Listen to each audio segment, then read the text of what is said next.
The night is cold. The back of the van is bumping and grinding from street corner to street corner. I'm blind from the bag these bozos put over my head when suddenly we come to a fast stop. A pair of hands grab me and I'm flung outside. The concrete in the alley greets me with a pebbly wet kiss.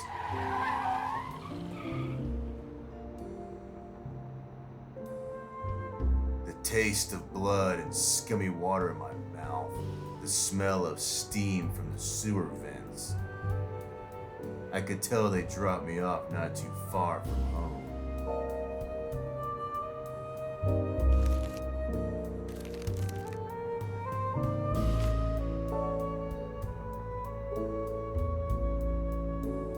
My body makes me a million promises of the pain I'm gonna be in later. Can't think about that now, though. Just gotta keep moving. Good drink ought to help out. Almost thankful there's no toll to go to a bar, even if I'm gonna be met there by a gangster.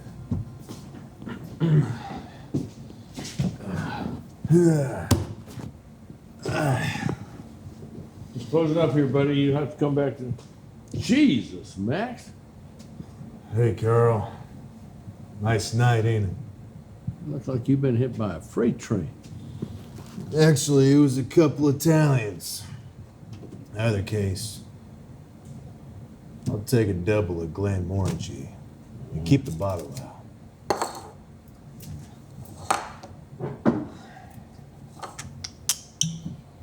Carl's a good guy, but tough as nails if you decide to get on his bad side.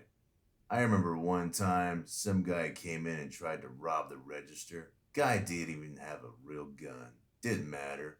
Once Carl was through beating him, the guy had to eat through a straw for a month. That said, Carl was always one of the few decent people you would find in this city. Even a shithole like this can have a light at the end of the rainbow, much as he is also a crabby asshole. Still got that AR under the bar? Of course. Good. Keep it handy. I'll be expecting some friends later. Okay, well, if we're expecting friends later, I guess you're going to need something for yourself. This the gun you gave me for Christmas 3 years back? Indeed it is. It's also the same gun that you left here because you got so drunk you forgot about it. I've never been that drunk. Don't bullshit me, Max. It only makes you look stupid. Well, stupider anyway. I love you too, Carl.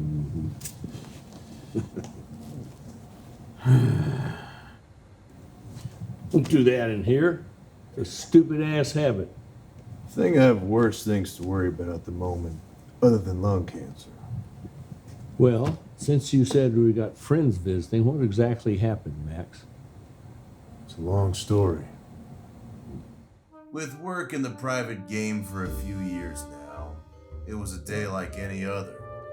Another file, another case, another scumbag needed to be dealt with. This file, though, this was different.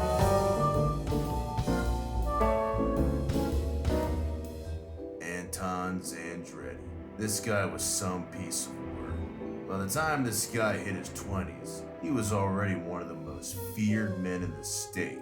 He had cops, the mayor, hell, I'm pretty sure he even had the governor in his pocket.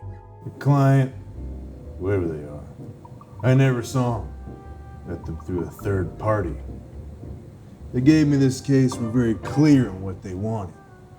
Some pictures, a record of their activities, and a few other miscellaneous items. Records of meetings, people he met with. They even wanted to know his favorite restaurant. I tracked and charted everything for hours.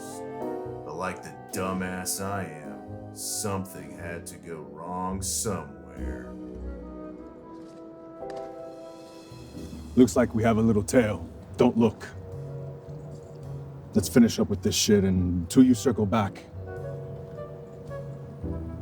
deal with our new little friend. How should we deal with him, boss? Don't kill him. Not yet, anyway. Work him. See what he's on about. Gotcha. You.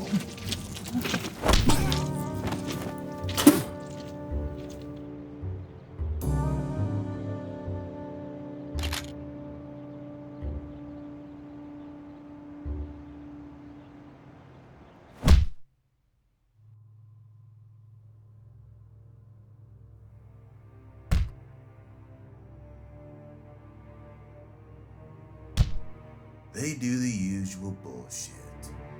Who are you? Who sent you? Damn near an hour of trying to beat the answers out of me to no avail. Finally, they bagged my head and stuffed me in a van. And now I'm sitting here with you. Of course, with that said, I'd say we have about 26 for our personal meeting with Xandred. You mind grabbing another glass?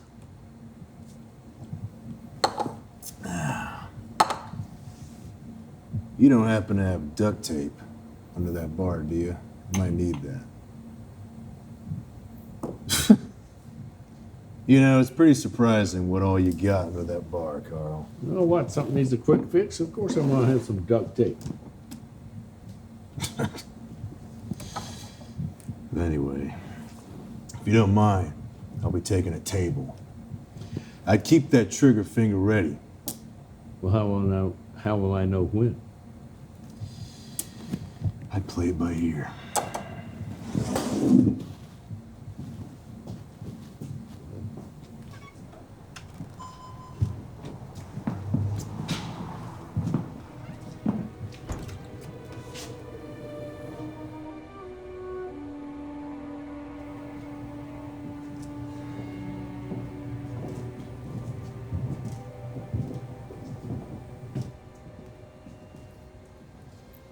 I don't think we've been properly introduced. No. But I did meet a couple of your brick walls over at the bar. They seemed real friendly. Now, I already know who you are, Mr. Xandred. If you don't mind getting on with whatever you have to say. I apologize for their crudeness. But to get the job done. I seriously doubt you're apologizing.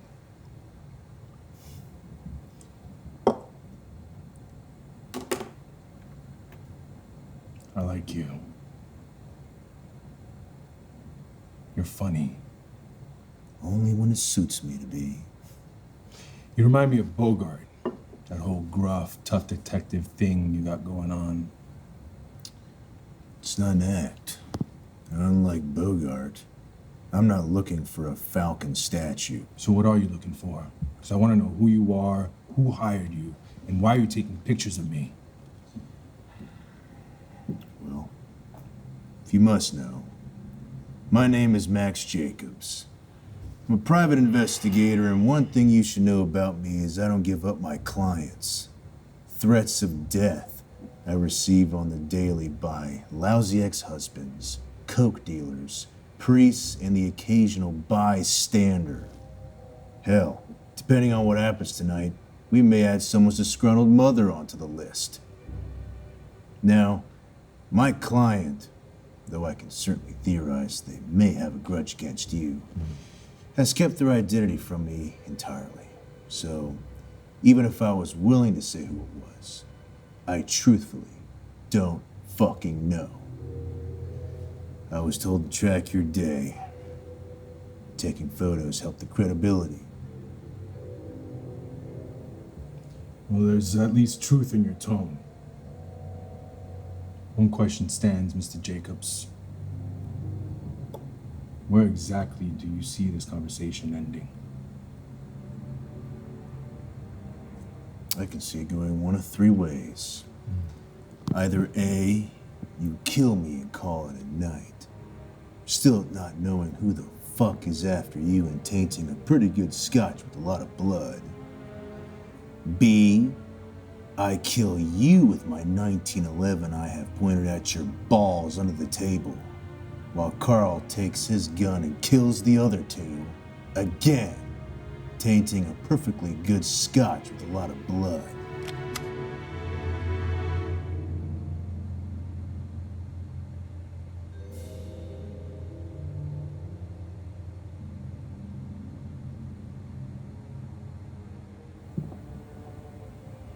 See? We'll finish our drinks. We go home. Forget this ever happened. Because quite frankly, this has been far more trouble than I like getting in for one day, and I would quite like to get some sleep.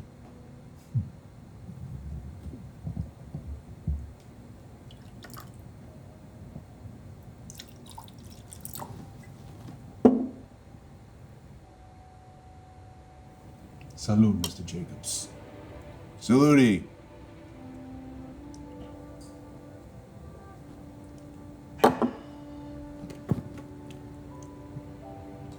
Questo figlio di puttana ha delle palle. I'm sorry. I don't speak Spanish. Italian, asshole.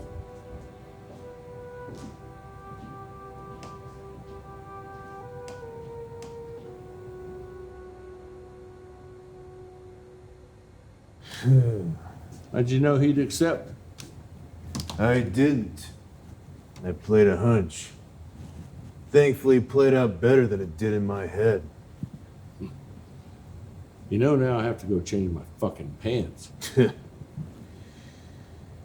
Sorry I had to involve you in this, Carl. That's fine. But if it happens again, I'm gonna shoot you myself out of spite. Let's hope it doesn't come to that. If you don't mind, I'm gonna go out the back and puke. Take care, Max. Take care, Carl.